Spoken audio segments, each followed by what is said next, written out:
So two weird things that were spotted at the coronation of King Charles. First of all, let's all just talk about all these false prophets who said that Charles won't make it to coronation, he will die, whatnot. Yeah, your false prophecy, I wish I can remember how many of them said it. I would just come back and make an update on that. I think that's worth mentioning.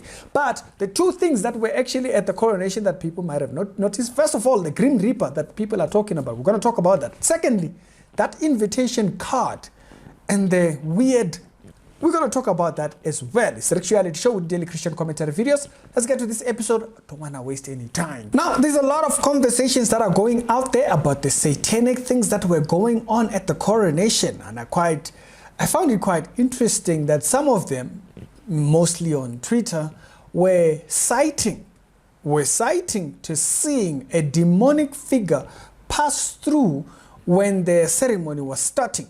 Now, I want to highlight something here. In the first episode, we spoke about schools getting involved in some very weird, dodgy man type of things. But this one is quite an interesting one because there's a lot of ways you could see this.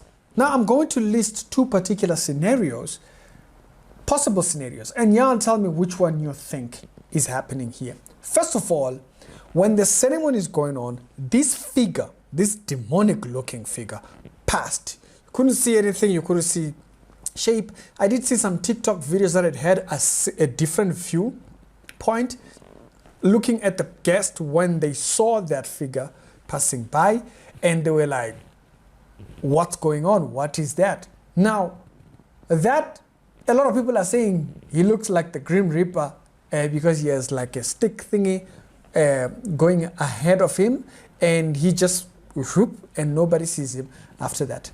Now, I want to cite two things as I stated. First of all, what likely is the official statement? The official statement would sound something like this. There's a lot of people at these events, at places like the palace and so forth and all this kind of stuff. So there's a lot of people, and that might just be one of them, one of the servants or something like that, right? That might be just one of the servants. They might not know who. My opposition to that would be this, okay? The official, the non-official. My opposition to that would be this. When you have places like the palace and so forth, a lot of people tend to dress the same. They're dressed the same. So which particular group is he from? Is he from the chefs? Is he from the deco guys? Is he from the servants of the house? Is he from, because none of them dress like that. Is he from those soldiers that stand still, look up? Is he from that? Because they were not dressed with the cloak covering their heads and the whole nine jazz. So the believability of that part there, for me, it falls apart. So that's the second part right there, right? That no, in a lot of in houses like the king's house and so forth, they mostly have clothing that's very identical. And by the way, there are certain colors that are not allowed. There are certain colors that are actually forbidden in thingy, okay? I think I spoke about that when we spoke about the 20 things that people might not know about the royal house and stuff like that. Uniforms being one of them, certain foods you can't eat. There are certain menus that he has to approve first, you know, the whole nine jazz. So that outfit there doesn't seem like anything that the royal servants actually wear. It's kind of weird, right? So I get the people that are creeped out by seeing that figure, because the police thingy, those ones in red, they just walked in and then he just, okay. Now, another side of it, which personally, when I saw that, that's the first thing that went into my mind, but maybe wrong. A lot of times, especially when these people who have cult backgrounds and stuff like that, when they do like the public service, they'll have another service that they involve themselves into, right? And I want to talk about this, particularly looking at the apartheid system. Now, very soon, we'll get to that. Now, in this case, that was the first thing that came to my mind when I saw this. Why? Being that, first of all, them doing this within a church, remember the royal house has their own church, the Church of England, right? They have their own robes, they have their own knighthoods and stuff like that. The whole Knight Templar type of thing, they have their own version of that, right? And so, what's to say that that's not one of the priests from that lining the perimeter, right? Lining the perimeter, he's got a stick up front all the way thingy, and as I've stated, there was nobody that was dressed like that, leading on thingy. So he's conducting a ritual form outside while they are doing something in a church, kind of like look like coronating the king over there and thingy. And so the real priest, being this dark figure, doing the ritual on the outside of the thingy, that was the first thing that came to my mind. When I saw that, I was like, yeah, diabolic, looks weird. I try to justify it with the first point of saying, you know, they do have a lot of servants over there. Maybe he's one of them. But which one?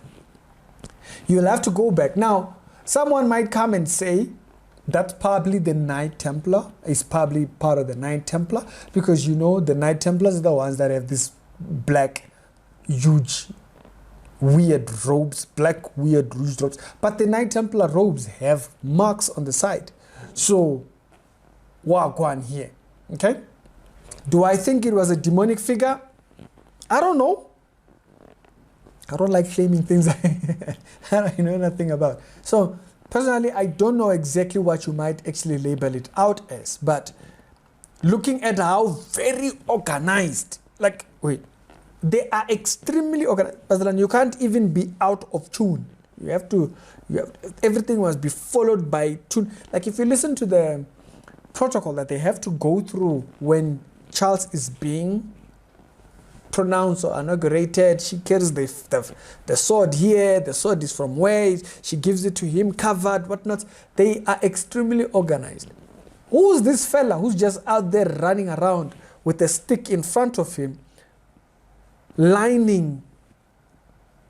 For me, he was lining, right? He's marking the territory for whatever ritual they're getting involved in. Eyes wide shut type of vibes, you know? And so that's the first thing that came to my mind, is that figure at first, and also this goes as well with the invitation card.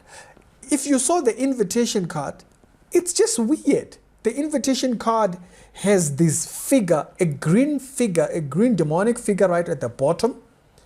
And he has a staff, a golden staff that's coming out from his back and stuff like that, with a bunch of thorns around him. You can't see his whole face, but you can see all the way from the nose and stuff like that is dipped into these flowers. And we know, you know, like the whole thing of Rosicrucians and stuff like that, the whole ideas of flowers when it comes to ritualisms and stuff like that. And then they mock it by putting crowns of thorns around it. Not only thorns, they put a stick. So it's enthronement. You know, you might say it's a scepter or whatever you might call it, wonders. So they had this weird invitation. Then this figure shows up out of nowhere. What's going on over there, man? What is going on? I get why people are freaked out by it, but y'all tell me what you think. It's the Rick Reality Show with the daily Christian commentary videos. I just thought maybe that's a second ritual that's taking place while the king has been thinking. So you have your main one for the television, but then there's another one. Maybe. I don't know. Y'all tell me what you think. It's the Rick Reality Show. Daily Christian commentary videos. Other videos done today, they'll be down in the pin comments, so check them out, and I will see you on the later.